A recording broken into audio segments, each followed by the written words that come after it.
kita di sini sudah banyak yang mungkin mengetahui begitu ya, tapi mungkin ada beberapa juga yang belum. Jadi saya ingin sharing sedikit. Saya, perkenalkan saya Sinta, saya lahir dengan nama Sinta Pradipta, kemudian saya menikah jadi saya ganti nama last name. Lalu saya, lulusan Teknik Geologi angkatan 2009. Saya sih berharapnya angkatan 2019 ya, masih muda, tapi ternyata enggak, saya 2009. Terus saya, alumni juga saya berkesempatan buat bersekolah lagi di University of Calgary. Saya kebetulan mengambil, MSc in Sustainable Energy Development.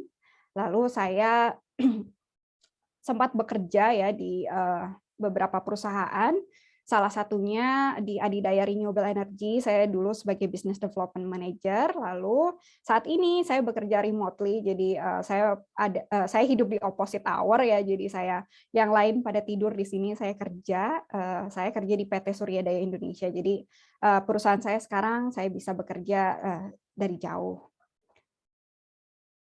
Nah, untuk agenda hari ini itu ada beberapa yang akan saya sedikit paparkan tentang energi transisi, apa itu renewable energy, lalu gambaran umum kebijakan pemerintah, di mana ini sangat penting untuk mendorong energi transisi yang smooth, yang bukan tidak ada negatif impact, tapi meminimalisir negatif impact. Lalu perkembangan sektor energi tenaga surya di Indonesia, mengapa saya specifically gitu ngambil energi tenaga surya, itu mungkin karena saya sekarang sedang berkecimpung di bidang energi tenaga surya, jadi saya bisa sedikit share cerita, berbagi pengalaman, mungkin teman-teman juga ada yang tertarik untuk beralih profesi gitu ke energi tenaga surya, itu sangat kesempatannya dibuka dengan lebar. Dan yang paling penting hari ini saya ingin mengajak teman-teman melihat sisi transisi energi ini dari sebuah kesempatan buat kita geoscience yang mungkin ingin punya karir yang mungkin sedikit berbeda dengan karir sekarang gitu, yang kita bekerja banyak di fossil fuel industry. Nah, yang pertama saya ingin berbicara mengenai histori dari transisi energi, lalu harafiah pengertian dari renewable energy. Jadi sebenarnya yang namanya transisi energi itu sudah terjadi sejak lama, begitu ya. Dan ini energi transisi ini dilakukan sejak berabad-abad yang lalu, di mana adanya energi transisi itu berpengaruh oleh adanya ilmu pengetahuan, lalu juga ada teknologi baru, dan karena adanya persoalan gitu ya di masyarakat. Sedikit saja secara cepat saya menjelaskan bahwa di abad ke-18 itu muncul era batubara, di mana batubara menjadi primadona untuk pembangkit tenaga listrik. Lalu di abad ke-19 era baru, yaitu era industri minyak bumi, adanya pengeboran minyak bumi di berbagai negara, gitu, itu menjadi titik berubahnya transisi energi. Di mana saat ini minyak bumi masih sangat menjadi primadona.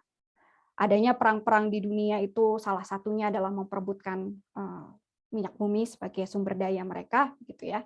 Nah, tapi di abad tahun 2020, di abad 20 gitu kita sudah ada lagi nih baru energi transisi yang baru begitu ya, yaitu di mana era ini yaitu era di mana kita ingin memiliki low carbon source of energy. Kita ingin mendekarbonize gitu ya dengan renewable energy sources.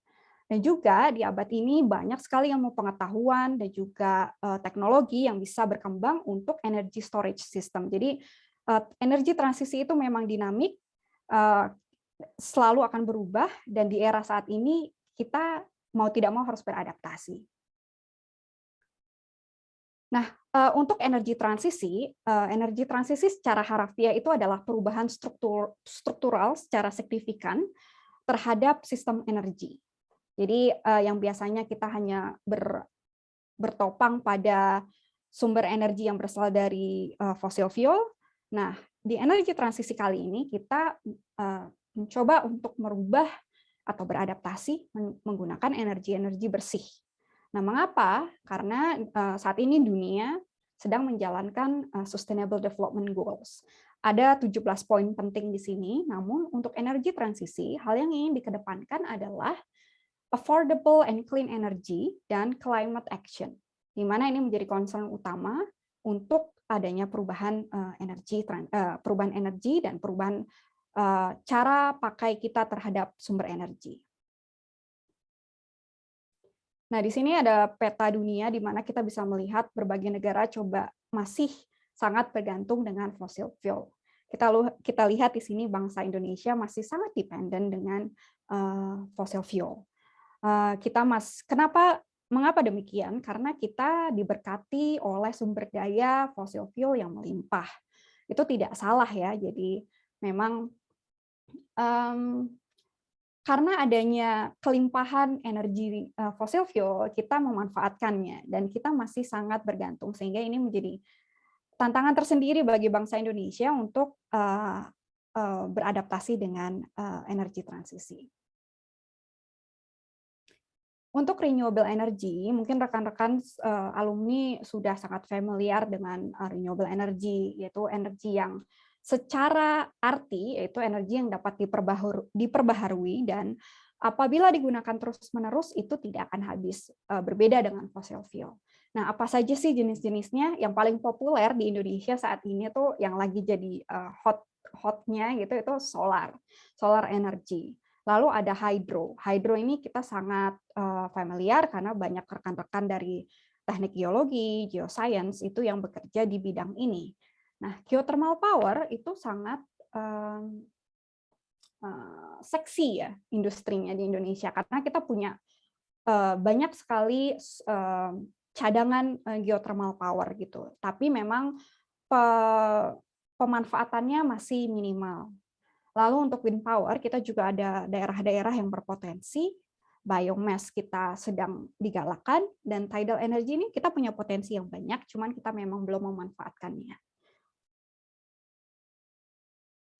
Di sini kita lihat peta yang tadi itu sangat bertolak belakang dengan peta yang saat ini. Apabila fossil fuel memang masih sangat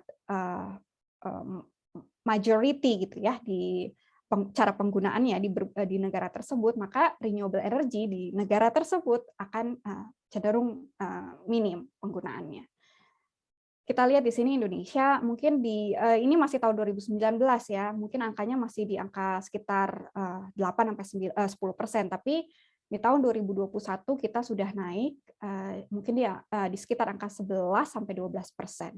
Lalu bagaimana negara lain? Negara lain seperti Kanada saat ini, karena memang saya di sini, ini pergerakannya sangat cepat renewable energy. Jadi kita memang di sini betul-betul mencoba memanfaatkan segala potensi renewable energy dengan teknologi yang ada dan investasi juga dari negara yang besar untuk green energy.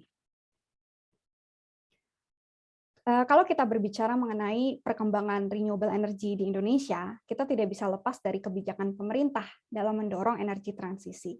Kebijakan pemerintah ini dapat menjadi salah satu cara untuk mempercepat perkembangan atau populasi renewable energy di Indonesia. Kita lihat dulu bagaimana kebijakan pemerintah. Nah, di sini gambaran umum mengenai kondisi bauran energi di Indonesia ya. Indonesia itu saat ini pemerintah ingin mendorong terwujudnya bauran energi baru sekitar 23% di tahun 2025. Ini kira-kira 3 tahun lagi ya. Nah, ini sepertinya kayak sulit begitu, tapi kita harus optimis karena banyak sekali kebijakan yang dibuat sehingga angka 11% di layar ini mungkin akan berubah di waktu yang mungkin cepat. Nah, bagaimana dengan net zero emission? Kita punya target 2060 kita akan mencapai net zero emission. Nah, di sini saya ingin menggarisbawahi bahwa transisi energi itu bukan program di mana kita menghentikan fossil fuel. Kita hanya ingin lepas dari ketergantungan terhadap fossil fuel. Jadi pemerintah harus mempunyai kebijakan yang yang bukan merugikan salah satu pihak, tapi yang bisa mendorong program bauran energi ini menjadi seimbang. Kita lihat di sini kebijakan pemerintah yang pertama, itu saya ingin membahas mengenai kebijakan pemerintah untuk batu bara. Mungkin rekan-rekan di sini, teman-teman, banyak sekali yang bekerja di mining industry, terutama batu bara. Ini akan menjadi apa ya? Buat kita energi transisi atau banyak peraturan pemerintah baru ini bisa menjadi merugikan gitu untuk kita yang geologis gitu yang bekerja di mining industry. Tapi pada saat saya kuliah dulu, memang dulu yang ada di pikiran saya itu kerjaan orang geologi itu ya kalau nggak di minyak ya di batu bara gitu.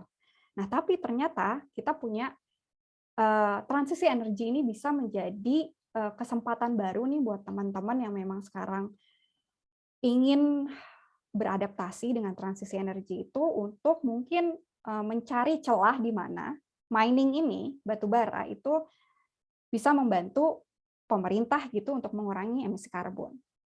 Nah, untuk kebijakan pemerintah pertama yang saat ini sudah diterapkan yaitu pengurangan pemanfaatan energi listrik yang berasal dari batu bara, di mana tidak akan ada lagi penambahan pembangkit listrik dari batu bara, kecuali yang sudah kontrak atau sedang konstruksi. Jadi ke depannya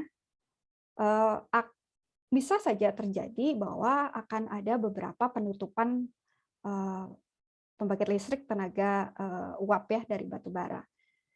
Tapi ada juga pemerintah memberikan solusi begitu ya untuk memanfaatkan batu bara coklat itu atau batu bara muda untuk memproduksi hidrogen. Ini hidrogen ini saat ini sangat populer. Bahkan di Kanada saat ini dikit-dikit ngomongnya hidrogen gitu. Nah, kita yang punya banyak kesempatan nih untuk memanfaatkan batu bara, kita punya banyak sumber daya batu bara gitu ya. Itu bisa melakukan proses gasifikasi dengan memproduksi hidrogen apabila kita punya sumber batu bara dan kita bisa ikut mengurangi atau menekan emisi karbon. Lalu kebijakan pemerintah lainnya di bidang minyak bumi, ini saya di sini berbicara mengenai sumber pembangkit listrik ya terutama begitu. Nah, kalau di daerah-daerah terisolasi itu minyak bumi yang digunakan untuk pembangkit tenaga listrik itu adalah diesel. Nah, diesel ini banyak kita gunakan di daerah-daerah terisolasi yang belum ada jaringan PLN, yang sulit untuk menembus jaringan PLN, sehingga alternatifnya adalah menggunakan diesel.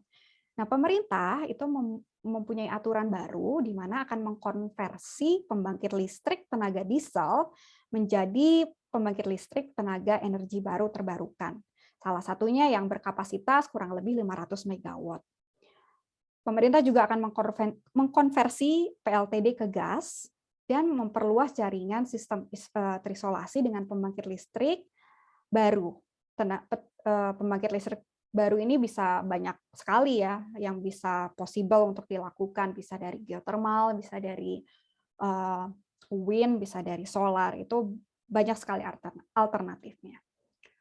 Lalu specifically untuk energi baru terbarukan, pemerintah banyak sekali melakukan kemajuan ya untuk mengeluarkan kebijakan-kebijakan yang menurut kami sudah cukup membantu, tapi memang belum maksimal. Jadi mungkin harus dimaksimalkan lagi begitu. Saya kebetulan bekerja di industri tenaga surya, jadi ada Permen Menteri ya peraturan Menteri ESDM nomor 26 ini sangat populer saat ini. Jadi ini adalah senjata kita untuk jualan, untuk membuat orang-orang itu tertarik ya menggunakan PLTS baik untuk bisnis, untuk komersial atau bahkan untuk rumah pribadi gitu.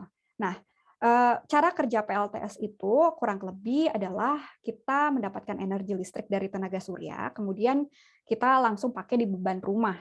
Nah, pada saat siang hari banyak sekali aktivitas di luar rumah ya, jadi beban-beban listrik itu tidak terlalu berat, sehingga apa yang dihasilkan oleh PLTS itu sering lebih.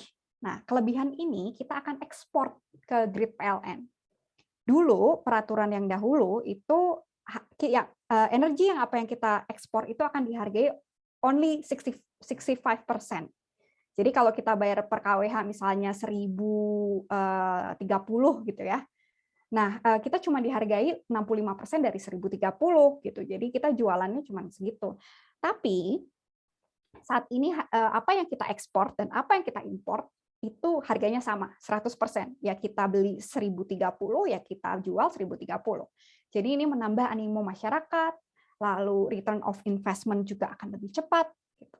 Nah, selain itu Permen nomor 26 ini juga akan mengatur mengenai perdagangan karbon. Mungkin hal ini masih sangat baru di Indonesia, tapi perdagangan karbon ini sudah dilakukan di negara-negara maju. Eropa, US, Kanada itu sudah melakukan perdagangan karbon. Lalu kemudian adalah rancangan peraturan peraturan presiden terkait cost recovery untuk panas bumi. Ini menarik karena sebelumnya cost recovery itu tidak ditanggung oleh pemerintah, sehingga investor asing juga tidak mau meresikokan investasinya untuk eksplorasi panas bumi, karena memang eksplorasi panas bumi ini tingkat keberhasilannya mungkin cenderung lebih rendah daripada oil and gas gitu. Jadi investor asing pun agak sedikit malas untuk invest. Nah, dengan peraturan cost recovery ini diharapkan investor asing akan masuk dan mempercepat perkembangan kerja panas bumi. Lalu peraturan presiden nomor 55 itu percepatan program kendaraan bermotor listrik ini juga sangat penting karena ya kita sekarang lihat aja di Indonesia Pertamax naik terus, premium naik terus, di Kanada juga kemarin 1 liter udah bisa sampai $20 gitu. Jadi kayak kita harus beradaptasi, mungkin kita salah satunya adalah kita pakai kendaraan listrik. Lalu pemerintah Indonesia juga melakukan perizinan yang dipercepat dan dipermudah, itu betul-betul sangat membantu perkembangan energi bersih di Indonesia. Untuk next-nya, saya akan sedikit menjelaskan mengenai perkembangan sektor energi tenaga surya di Indonesia. Jadi saya ingin menjelaskan ekosistemnya seperti apa, lalu skema bisnisnya seperti apa, itu saya akan sedikit menjelaskan karena memang saat ini saya memang ada di industri tersebut. Saya belum bisa menjelaskan banyak hal ya, kayak geothermal atau wind, itu mungkin kalau saya diberi kesempatan untuk bekerja di energi tersebut, sektor tersebut, saya akan bisa bercerita. Gitu. Nah, di sini ada, saya showing ke kalian ekosistem PLTS di Indonesia. Jadi PLTS di Indonesia itu ada pemain-pemain yang majority.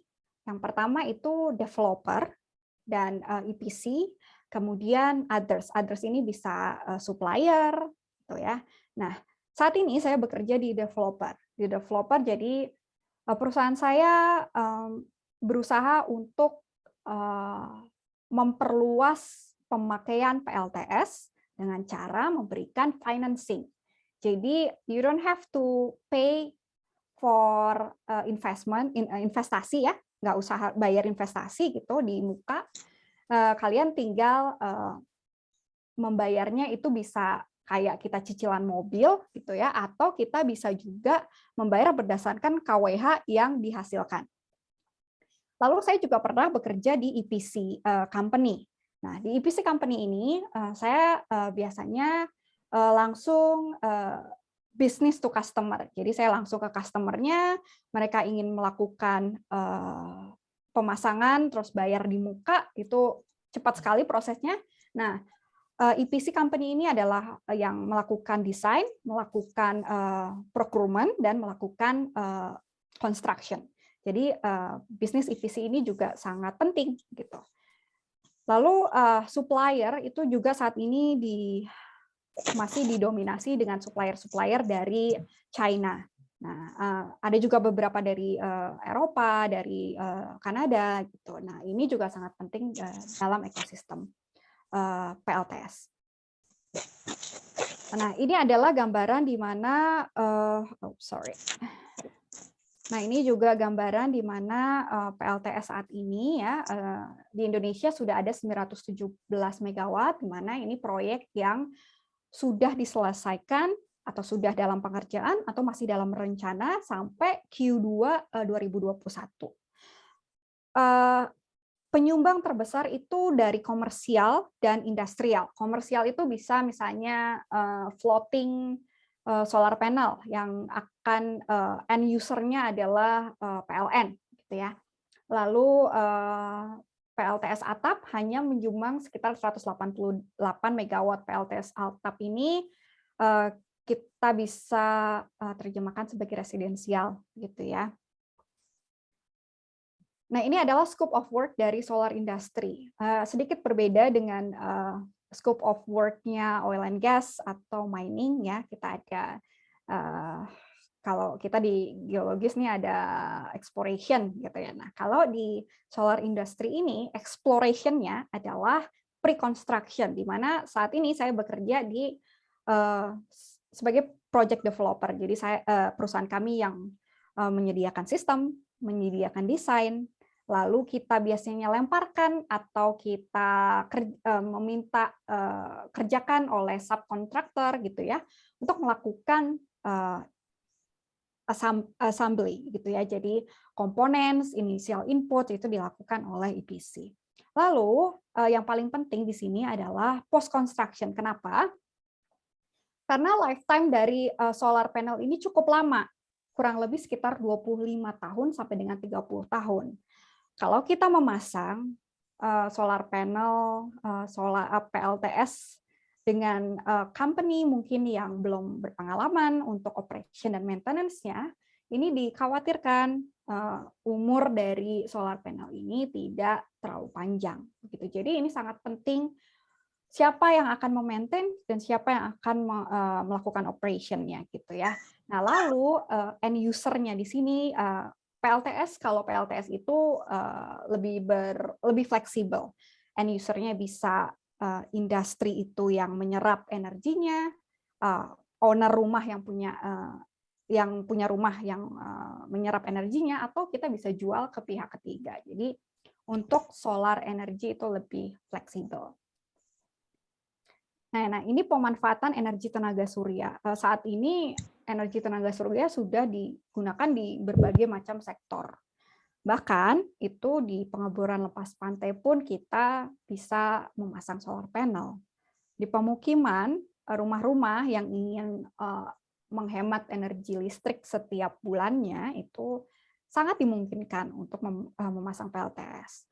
Lalu X area tambang. Nah, ini mungkin ini menarik, banyak area tambang yang sudah tidak terpakai sebagai CSR-nya itu perusahaan bisa memasang solar panel sehingga energi listriknya itu bisa digunakan oleh penduduk sekitar. Nah, untuk gedung komersial, industrial pabrik itu sudah banyak sekali yang menggunakan untuk penghematan, lalu untuk irigasi. Lalu isolasi daerah-daerah tertentu itu juga sekarang sudah banyak menggunakan solar panel dengan baterai. Jadi baterai ini fungsinya membackup energi pada saat malam hari karena solar panel itu kan intermittent, cuman di siang hari saja gitu. Nah, malamnya akan tercover oleh baterai. Jadi sudah banyak sekali pemanfaatan energi tenaga surya. Nah, ini yang agenda keempat ini yang menarik karena sebenarnya banyak hal yang bisa kita pelajari dari energi transisi ini untuk karir kita ke depannya sebagai geoscientist.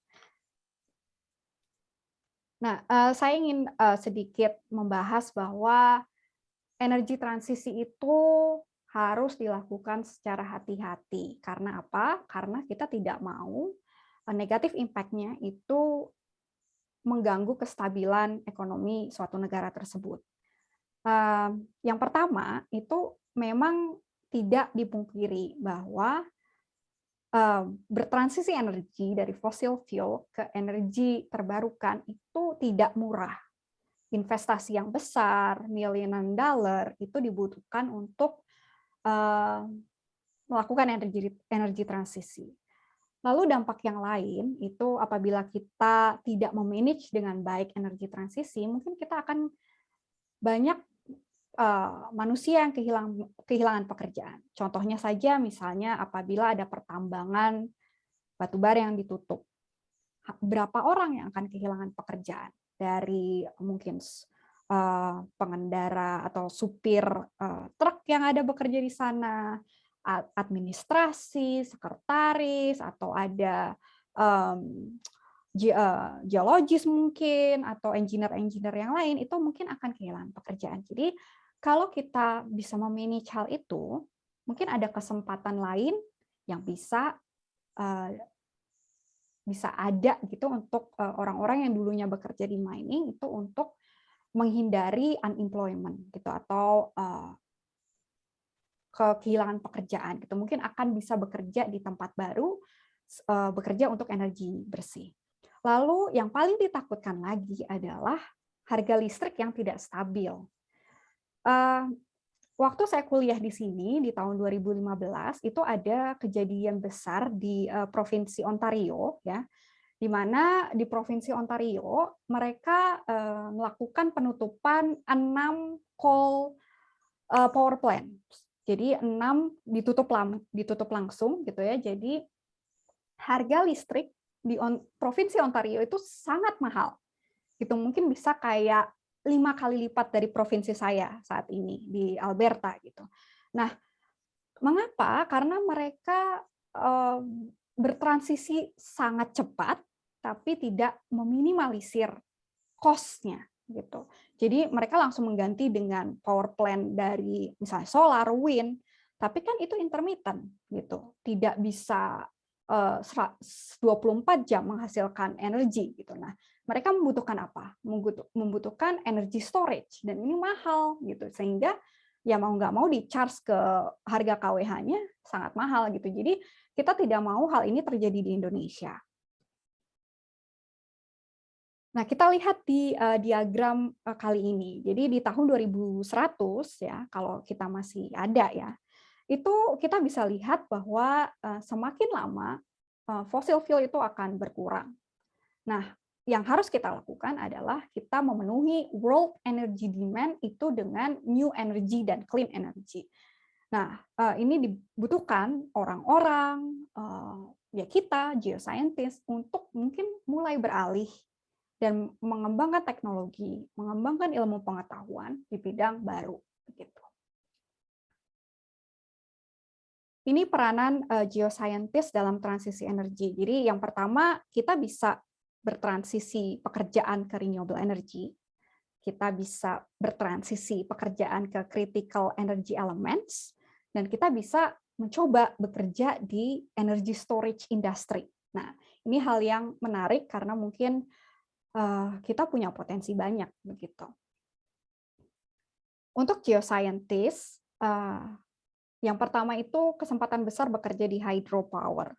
Kita bekerja dekat dengan hidrologi ya, jadi kita banyak sekali geologis atau geoscientist yang dibutuhkan sehingga proyek-proyek hydropower itu betul-betul sesuai dengan jadwal, tidak overschedule, dan resiko terhadap habitat di sekitar, masyarakat di sekitar itu bisa diminimalisir dan tingkat keamanannya bisa terjaga. Nah, kita membutuhkan data-data seismik, kita membutuhkan data-data litologi, kita membutuhkan banyak data, itu kita yang bisa mengerjakan geologis, kita bisa membantu. Lalu untuk di solar industry, yang mungkin kalau untuk saya tidak langsung bekerja di bidang yang berkaitan dengan geologi, tapi kalau teman-teman saya dulu kebetulan asisten geologi struktur ya, suka gambar-gambar, kalau anak-anak bilangnya lingkaran setan gitu ya, susah gambarnya. Nah, itu bisa dipakai di solar power industry. Jadi kita bisa melihat dari peta, dari map, dari kontur gitu ya, daerah-daerah mana saja dan arahnya kemana gitu yang bisa dimaksimalkan penggunaan solar power. Menggunakan software saat ini sangat mudah, jadi kita geologis bisa ikut turut serta di membantu perkembangan solar power di Indonesia. Nah, untuk geothermal itu kita sudah banyak bekerja di bidang geothermal untuk geoscience, geochemist, geofisis gitu sudah banyak bekerja di geothermal karena geothermal ini penting banget untuk eksplorasinya. Tingkat keberhasilannya rendah. Banyak sekali fluid gitu ya atau zat-zat kimia yang bisa merusak atau membuat korosi. Nah, ini kita penting banget data-data yang kita dapat dari production well, injection well itu kita kita bekerja dekat dengan itu gitu. Jadi geothermal sangat dependent sama geoscientist. Mungkin buat teman-teman yang sudah biasa bekerja di oil and gas industry, mungkin geothermal tidak asing gitu karena eksplorasinya cenderung mirip. Gitu. Nah, bagaimana dengan offshore wind farm? Kita punya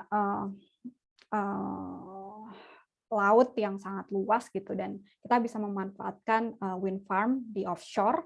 Nah, kita membutuhkan data-data well, kita membutuhkan seismik untuk tahu dan mendesain foundation gitu ya untuk turbin angin dan ini geologis, geoscientist, geofisis itu sangat dibutuhkan. Nah, untuk critical energy elements itu banyak sekali produk-produk renewable energy yang sangat bergantung dengan mineral-mineral terkait.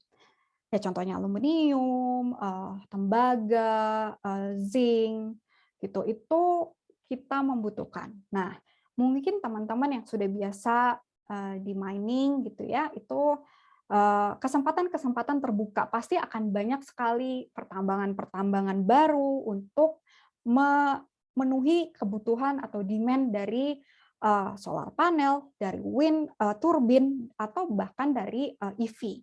Karena sekarang sudah mulai berkembang, Hyundai sekarang sudah meluncurkan EV gitu dan itu membutuhkan bahan mineral ya yang jumlahnya cukup banyak.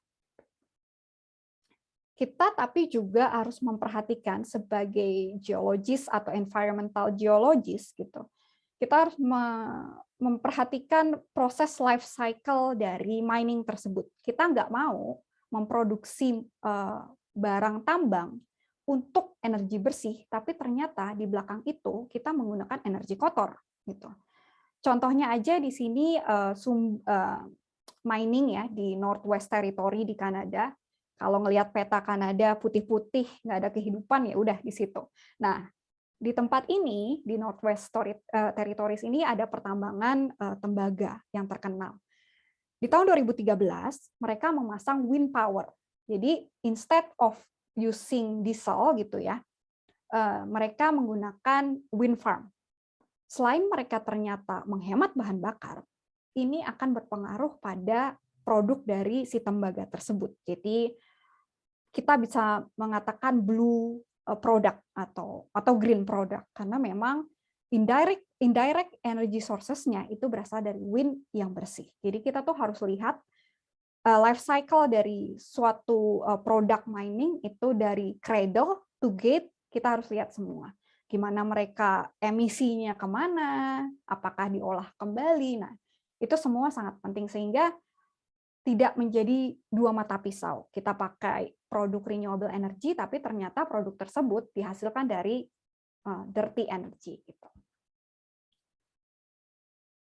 Untuk energy storage ini sangat penting untuk kedepannya. Gitu. Jadi kita tahu bahwa renewable energy itu populer saat ini, tapi juga mempunyai kelemahan. Kelemahannya itu adalah produk-produk atau sources kayak wind atau solar itu kan intermitensinya tinggi. Jadi itu sewaktu-waktu mereka tidak berproduksi karena tidak ada angin atau kalau solar mendung, di Bogor hujan terus gitu. Nah, kita butuh energy storage buat menampung energi yang dihasilkan pada saat demand-nya rendah, supply-nya tinggi. Begitu. Jadi tapi kan kalau baterai itu skalanya paling cuma megawatt gitu paling besar. Nah, kita membutuhkan large scale capacity energy storage yang ternyata membutuhkan geologis begitu. Nah, underground energy storage. Nah, geologis ini saat ini mempunyai peranan penting untuk proses perancangan underground energy storage. Di gambar ini kita bisa melihat bahwa energi yang dihasilkan oleh wind itu akan langsung digunakan ke grid-grid transmisi. Nah, apabila mereka demand-nya sedang rendah dan supply energinya banyak, itu bisa dialihkan ke energy storage. Tapi energy storage di sini kapasitasnya akan besar, gigawatt. Yang disimpan adalah compressed air.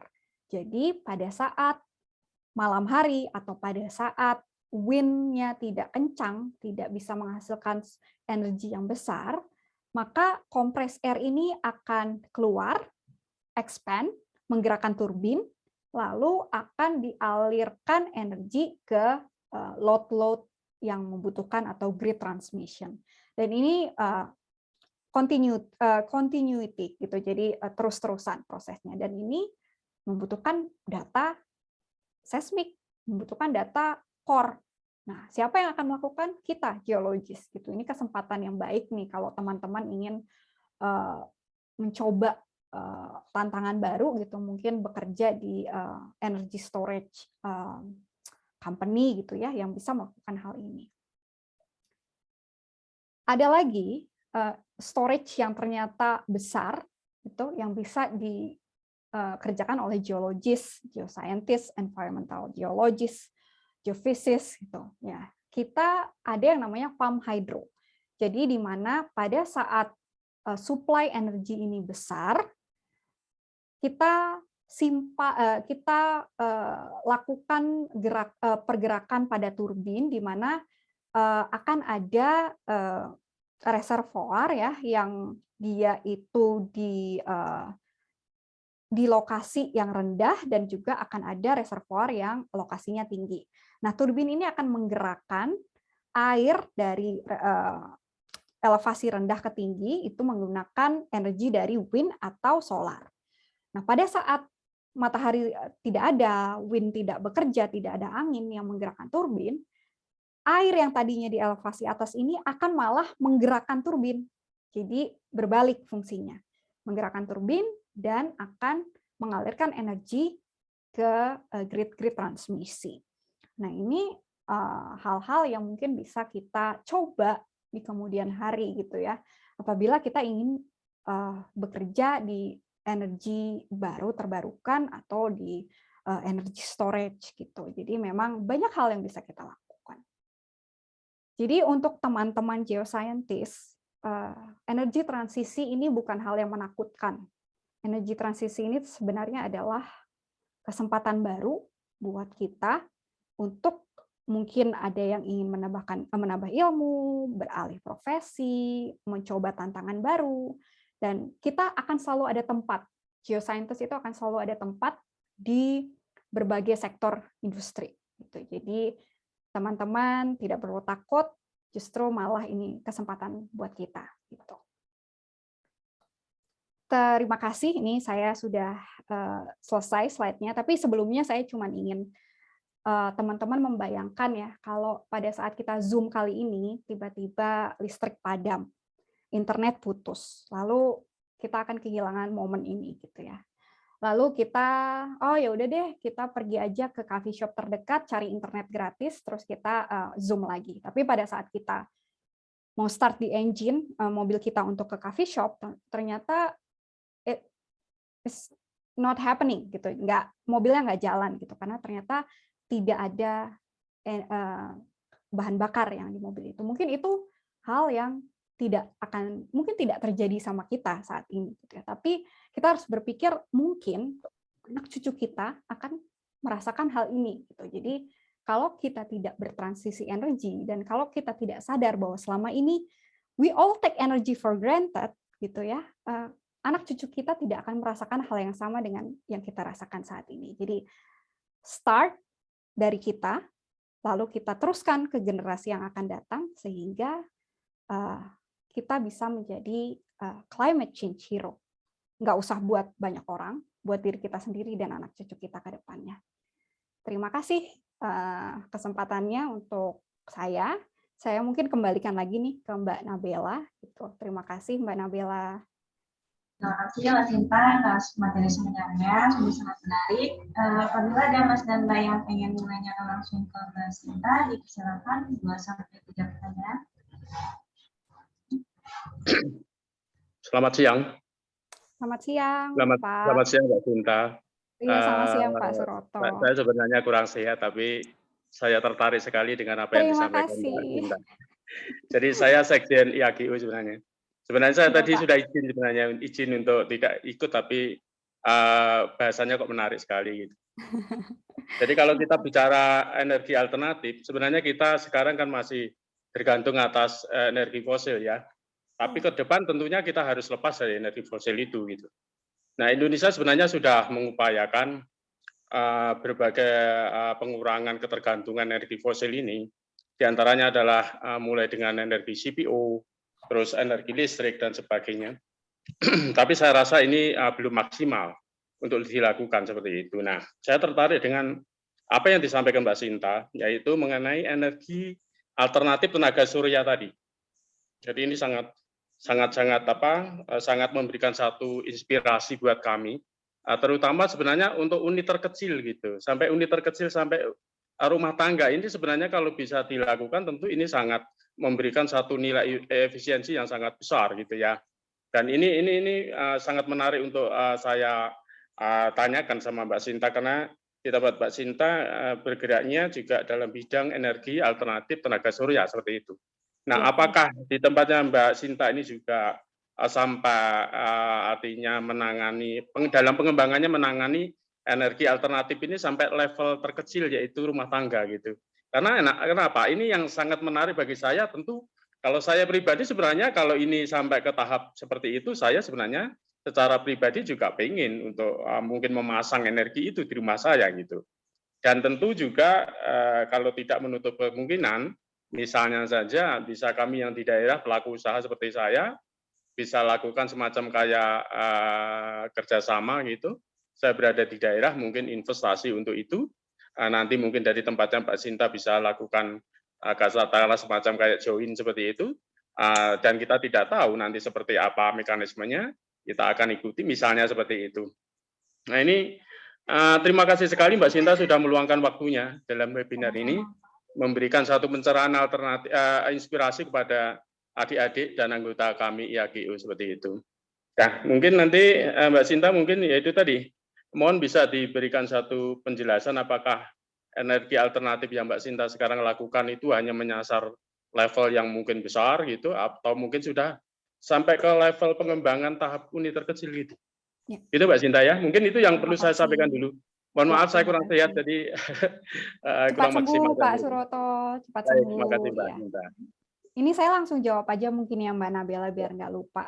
Jadi betul Pak, saya memulai karir di renewable energy itu tadinya geothermal Pak, tapi di tahun 2021 itu saya mendapat tawaran pekerjaan di EPC company itu untuk solar. Nah, justru pekerjaan pertama saya adalah menangani residensial Pak. Jadi saya memasang solar panel ke rumah-rumah gitu.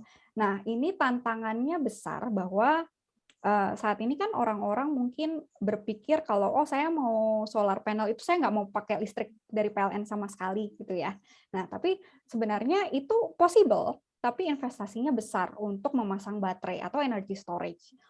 Saat ini harga baterai mungkin masih cenderung lebih tinggi ya Pak daripada memasang solar panel itu sendiri gitu. Jadi, nah betul kita bisa melakukan pekerjaan solar panel sampai ke titik yang kecil sekalipun, nggak usah rumah tangga deh Pak, mungkin kalau ada lampu jalan aja gitu, sekarang sudah pakai solar panel gitu. Nah, kenapa sekarang banyak sekali rumah-rumah yang mulai memasang solar panel? Yang pertama Pak, itu penghematannya tinggi. Jadi saya pernah di-sharing sama customer bahwa setelah memasang, tagihan PLN yang tadinya 2,5 juta gitu ya, mereka cuman bayar sekitar 800.000 begitu. Nah, ini menarik karena ini bisa jadi testimoni dan kita bisa menggunakan testimoni ini nggak hanya untuk residensial, tapi juga industrial, begitu Pak. Dan yang kedua adalah kita tidak bergantung 100% sama PLN. Kalau kita memasang solar panel yang sifatnya on-grid, ya Pak, itu kita masih membutuhkan jaringan PLN sebagai reference, energi reference-nya, tegangan reference-nya. Jadi pada saat PLN mati, ya residensial itu juga tidak bisa menggunakan energi PLTS gitu. Tapi kalau kita melakukan hybrid, pemasangan hybrid, ada baterainya, bisa pakai ke PLN, bisa dikirim ke PLN, bisa dikirim ke baterai. Pada saat PLN mati, itu bisa menggunakan baterai gitu sebagai backup energi. Jadi dan ini sangat menarik untuk daerah-daerah terpencil juga Pak. Jadi banyak investasi yang dilakukan gitu ya oleh banyak company, pemerintah gitu, sehingga penggunaan PLTS saat ini benar-benar bervariasi, tujuannya pun berbeda-beda, ada yang penghematan, ada yang memang mengaliri energi listrik untuk daerah-daerah terisolasi begitu. Jadi memang sekarang energi tenaga surya ini yang paling seksi Pak di Indonesia. Jadi bisa dipakai di mana aja gitu. Jadi mungkin kalau rekan-rekan mungkin kerja di mining gitu, mungkin mau pasang solar panel sebagai energi alternatifnya buat produksi di sana, itu juga possible. Jadi banyak hal yang bisa dipasangi PLTS saat ini. Begitu Pak Suroto. Iya. Yeah. Semoga menjawab pertanyaannya. Cukup bagus, tapi ya itu tadi memang kita cakupan geologi itu akhirnya menjadi luas gitu. Ya, sekarang betul. Ada satu berkembang geoscience gitu ya. Jadi yang sebelumnya orang di geologi itu kalau sudah lulus pengennya kerjanya di mining atau di perusahaan oil and gas. Nah, ini sekarang ada satu ilmu lagi yaitu ya di geoscience. Ini sangat menarik dan terima kasih sekali adik-adik tentu terinspirasi dengan hal seperti ini. Jadi kita masih bisa berkembang pada satu ilmu-ilmu yang lain ya. Ada geopark, sekarang ada geoscience dan sebagainya. Jadi adik-adik jangan merasa kecil hati nanti kalau tidak terserap di dunia sesuai yang diinginkan, sesuai jurusan. Tapi ini sebenarnya juga jurusan baru di geologi itu ya. Artinya betul. Mungkin ini bisa jadi usulan nih buat UPN kan kampus energi ya. Mungkin ada satu jurusan baru gitu. Mungkin kayak energi terbarukan gitu. Mungkin ini bisa jadi kesempatan gitu. Ya, ini sebenarnya kalau ada Pak Kajur, Pak Dekan masuk di sini sebenarnya ini bisa menjadi satu pertimbangan ya. Adanya satu usulan untuk nanti berkembang menjadi tambahan jurusan misalnya geoscience gitu ya. Nah, ini sangat menarik sekali.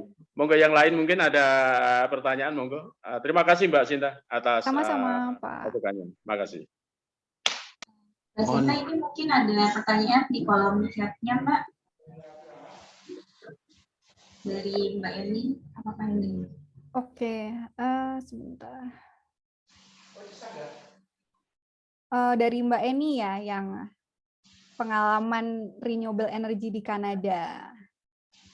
Oke, boleh Mbak saya sharing sedikit ya. Jadi sebenarnya pengalaman saya nggak terlalu banyak kalau di Kanada gitu, karena purely saya kuliah aja gitu di Kanada, lalu kerjanya juga masih di kampus gitu, student assistant gitu. Jadi saya tidak terlalu mencemplungkan diri banyak di sini gitu. Cuman Kanada saat ini sangat-sangat berkembang teknologinya gitu. Salah satunya untuk hidrogen. Jadi everywhere gitu kita ngomong pasti hidrogen lagi. Kenapa? Karena saat ini pemerintah betul-betul ingin memanfaatkan electrical vehicle untuk kapasitas yang bervariasi dari mobil kecil sampai bus-bus yang biasa saya pakai untuk ke kendaraan itu bus umum gitu, itu akan dirubah menjadi electrical vehicle gitu. Jadi kenapa hidrogen di sini ingin dikembangkan di Kanada itu karena hidrogen ini bisa mencharge listrik ya atau EV itu lebih cepat dibandingkan sumber lainnya gitu. Nah, Kanada ingin sekali mengembangkan hal itu. Lalu peraturan-peraturan di sini juga berbeda ya sama di Indonesia, karena kalau di Indonesia peraturannya itu peraturan pusat. Nah, kalau di Kanada kebetulan saya tinggalnya di Provinsi Alberta. Jadi Provinsi Alberta ini sangat bergantung sama oil and gas. Perusahaan-perusahaan oil and gas dunia itu kalau di Kanada ya sarangnya di Calgary gitu. Jadi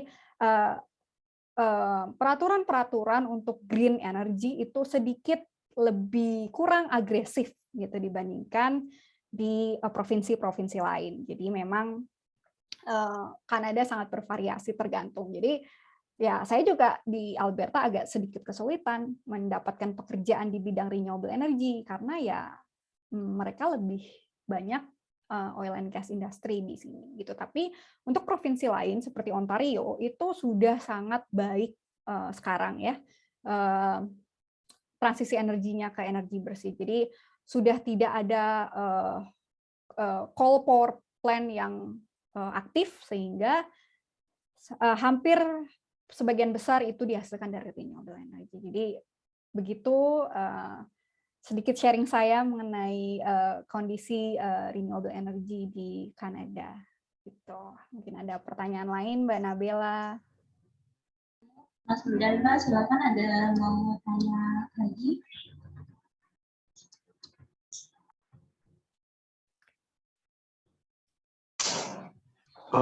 Sedikit nambahkan boleh, Mbak Sinta.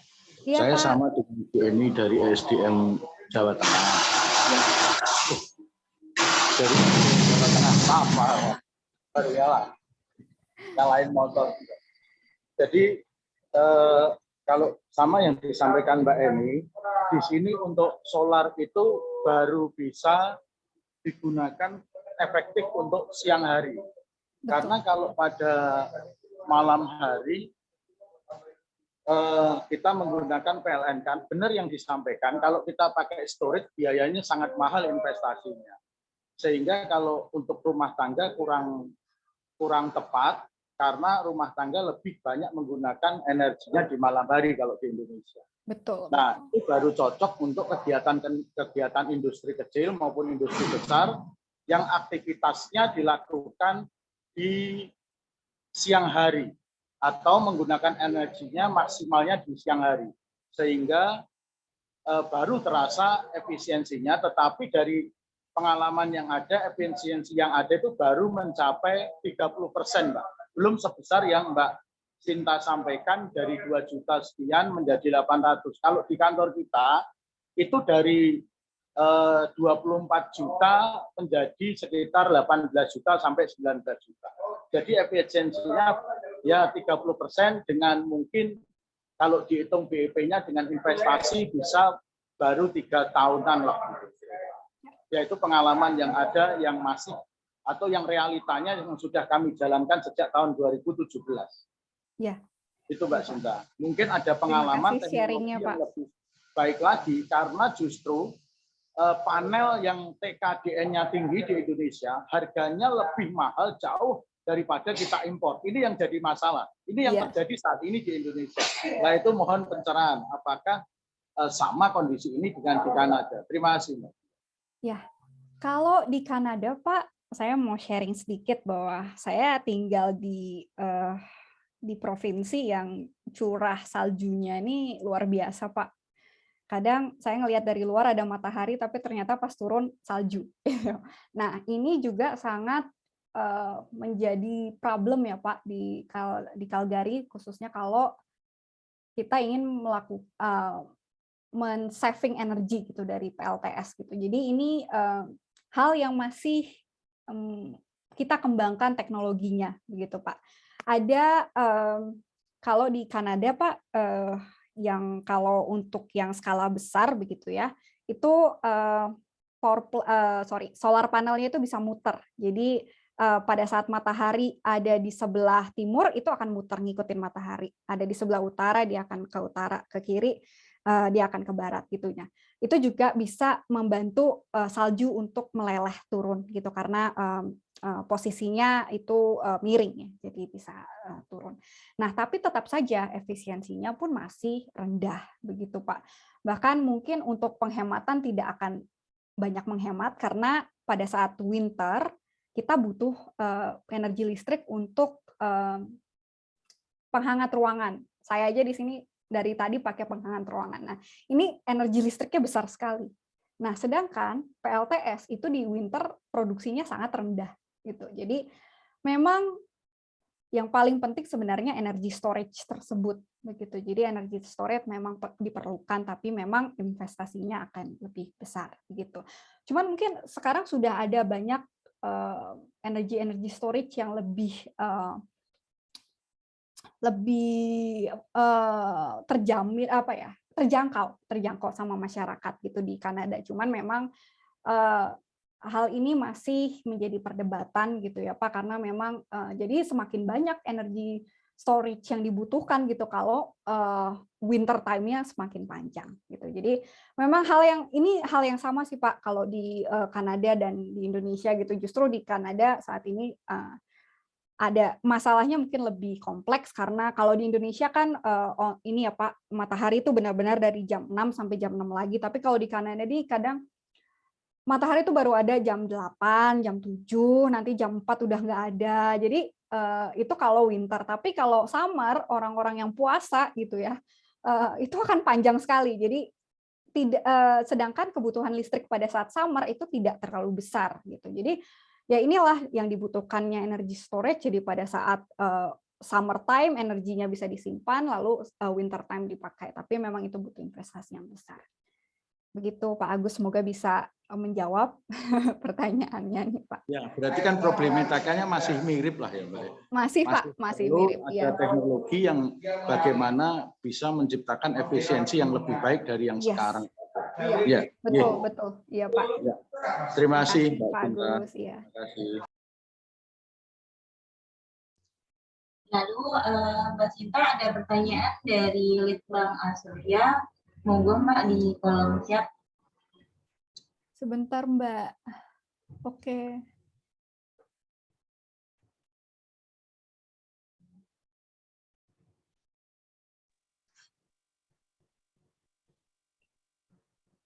Oke, ini pertanyaan mengenai pump hydro ya. Saya memang nggak terlalu menguasai nih kalau hydropower, tapi yang saya pelajari dulu karena saya pernah bikin tugas dari sekolah nih mengenai pump hydro yang dibuat di Kanada. Jadi pump hydro itu ada 2 jenis, Mas. Jadi yang pertama itu katanya ada yang open source sama close ya. Jadi yang open ini betul-betul natural reservoir gitu dari elevasi yang memang tinggi gitu ke elevasi yang rendah. Jadi topografinya pun gimana ya, tidak terlalu curam, jaraknya juga tidak terlalu jauh gitu. Nah, sedangkan kalau yang close itu kita buat Mas reservoirnya. Jadi kita mencari daerah yang topografinya sangat tinggi gitu ya, ke daerah yang landai, itu lebih landai. Nah, ini dibutuhkan mungkin kalau closed loop mungkin lebih less harmless buat lingkungan, buat habitat di sekitar, buat airnya sendiri begitu ya. Jadi karena tidak mencemar, tapi kalau natural reservoir itu lebih complicated gitu ya untuk screening project-nya gitu, karena memang berkaitan dengan natural habit yang ada di situ, habitatnya, transmigrasi ya dari yang tinggi ke rendah itu kan akan mengganggu habitat yang ada di sana gitu. Jadi mungkin kalau masalah topografinya seperti apa atau masalah subsurface-nya seperti apa gitu ya, saya mungkin nggak terlalu paham Mas kalau masalah hydro gitu. Mungkin Mas Surya ini bisa, mungkin karena kerja di hydropower gitu, mungkin bisa sharing juga nih pengalaman hydropower-nya gitu Mas.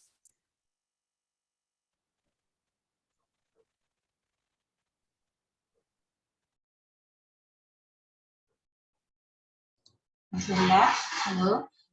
Halo Mbak Nabela. Halo Mbak Sinta. Mbak, ini pertanyaan terakhir ya dari Mas Kabul Ahmad untuk sharing katanya tentang energi storage. Mas Kabul, Mbak Sinta dipersilakan. Halo Mas Kabul. Pak Kawul ya. Kamu ya. Kalau alumni itu panggilnya Mas ya, nggak boleh Mas panggil ya, oh, Nje. Mas, Mbak sama Dik ya. Oh, oke. Dik Sinta atau Mbak Sinta ya. Oke, terima kasih kesempatannya Mbak Sinta, luar biasa, bagus banget itu. Kita juga sama-sama alumni Calgary, saya juga sekolah di Calgary. Oh iya Pak. Tahun 2003, 2005. UFC Pak? Enggak, saya di swasta aja. Oh di swasta, oke. Ini juga saya pelajari juga di Calgary tahun 2016 yang lalu mengenai energy storage. Jadi saya hanya sharing aja, ini sharing supaya nanti dikembangkan. Sekarang saya agak sedikit beralih nih ke sekarang industri saya di IT, tapi saya sedang membangun DC data center yang nantinya juga full green ya, full green building, full green. Nah, ini nanti juga akan menggunakan solar panel sebanyak-banyaknya ya, untuk sampai mungkin 100 megawatt. Nah, untuk energy storage ini menjadi masalah. Jadi memang di Indonesia saya sudah presentasi di DEN, saya sudah presentasi di PGE, Pertamina Geothermal, presentasi di Pertamina RCA ya, riset centernya Pertamina ya. Dan kemudian juga di beberapa tempat di swasta juga di pabrik-pabrik kelapa sawit PKS itu. Mengenai energy storage ini mereka untuk solar panelnya mudah gitu, mudah. Kita alhamdulillah Indonesia diberkahi Tuhan dengan matahari yang full tadi. Tinggal kita kalau di Jawa tinggal mengarahkan sedikit menghadap ke utara ya, karena kita di lintang selatan. Tapi kalau di Kalimantan mungkin tepat itu di Katulistiwa, jadi tepat di tengah-tengah dimanapun bisa berada. Nah, masalah energy storage ini yang salah satu yang dikembangkan selain dari baterai yang harganya sangat mahal. Saya presentasi di NTB, di Mataram, di PLN Mataram, mereka tidak sanggup untuk merawat baterai dan membeli baterainya. Jadi silakan perusahaan Anda untuk membangun sendiri dan nanti tinggal kami beli ini listriknya. Jadi ini yang jadi masalah. Jadi investasi cukup besar di mana sebagian besar 70%-nya ada di energy storage. Nah, yang jadi pemikiran kita kemarin itu kita diskusi waktu di Calgary adalah memanfaatkan tadi masalah tambang. Ya, kalau tambang itu hanya untuk menggelar solar panel-nya, tapi untuk energy storage-nya salah satu yang jadi alternatif adalah sumur-sumur tua. Sumur-sumur tua, sumur-sumur depleted. Ya, sumur-sumur depleted di Indonesia ini akan banyak nantinya. Misalnya duri sekarang. Duri itu sekarang udah duri minah tuh banyak sekali sumur-sumur yang kering, istilahnya tidak menghasilkan. Nah, ini adalah casing, ya, ada selubung, ada sumur. Sayang kalau kita plug abandon atau kita tutup begitu saja. Ini juga bisa menjadi energy storage yang Mbak Sinta tadi share mengenai compressed air ya, compressed air. Jadi compressed air itu tidak hanya di salt cavern aja, di gua-gua garam, dan di Indonesia sulit ya mendapatkan gua garam di Indonesia. Kalau di Indonesia adanya gua kapur ya, gua kapur itu kan kebocorannya tinggi sekali. Ya kita pernah nyoba seberapa itu yang jelas banyak crack, banyak joint class ya kalau cover. Tapi kalau set cover memang ideal. Di Indonesia tidak. Nah, sumur-sumur ini baik di geothermal maupun di minyak itu banyak sekali yang dry. Nah, ini bisa dimanfaatkan, Mbak. Jadi tinggal pasang kompresor, di atasnya ada solar panel, pompakan, ya, kelebihan energinya dipompakan ke dalam sumur, nanti suatu saat ketika malam itu dilepaskan lagi. Jadi seperti salt cavern. Kalaupun tidak ada, tadi Pak Agus ya dari Jawa Tengah, Mas Agus ya, Mas Agus, itu adalah masalah ini.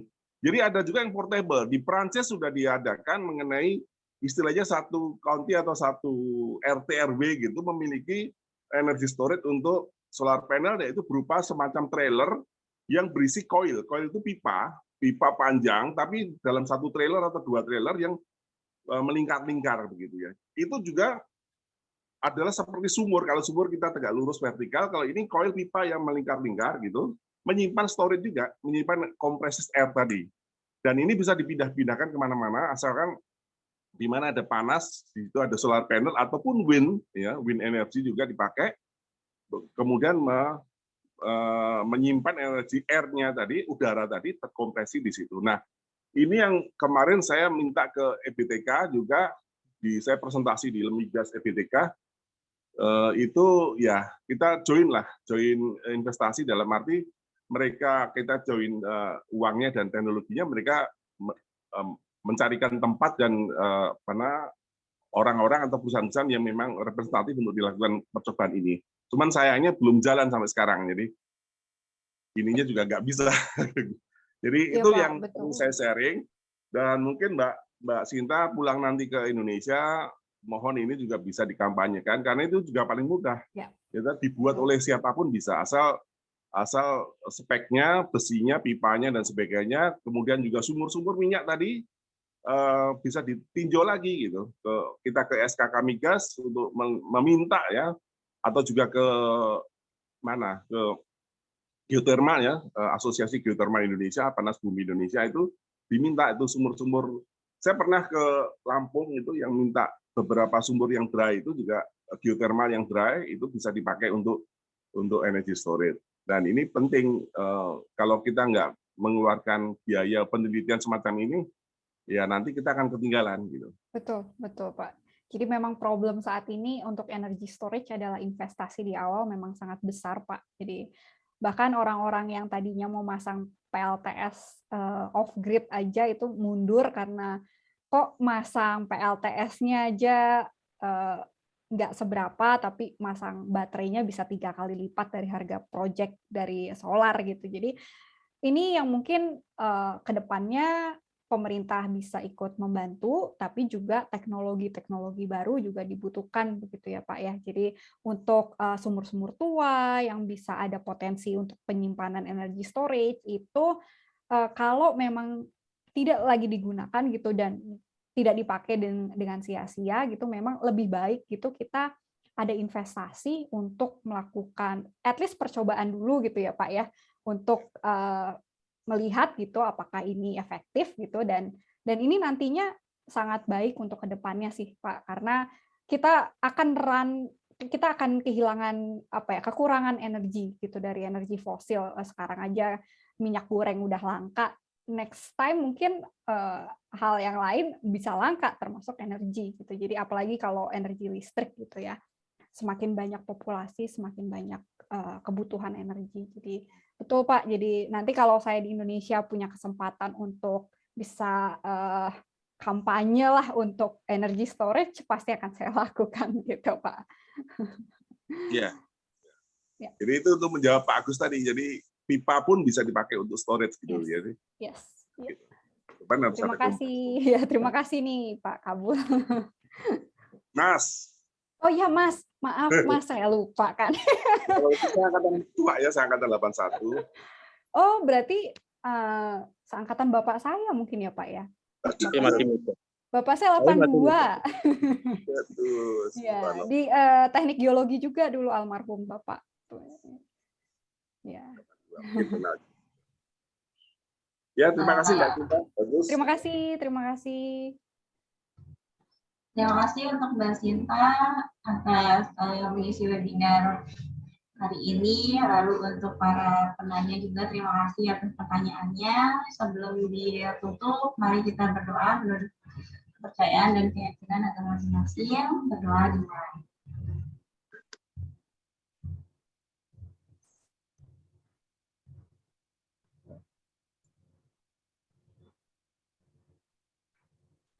Berdoa selesai. Foto bareng dulu Mbak Nabila. Oh boleh, foto bareng. Silakan. Semuanya foto bareng. Saya jadi bisa ingat nih wajah-wajah mungkin angkatan-angkatan di atas saya nih. Mbak Sinta sudah? Mbak Nabila?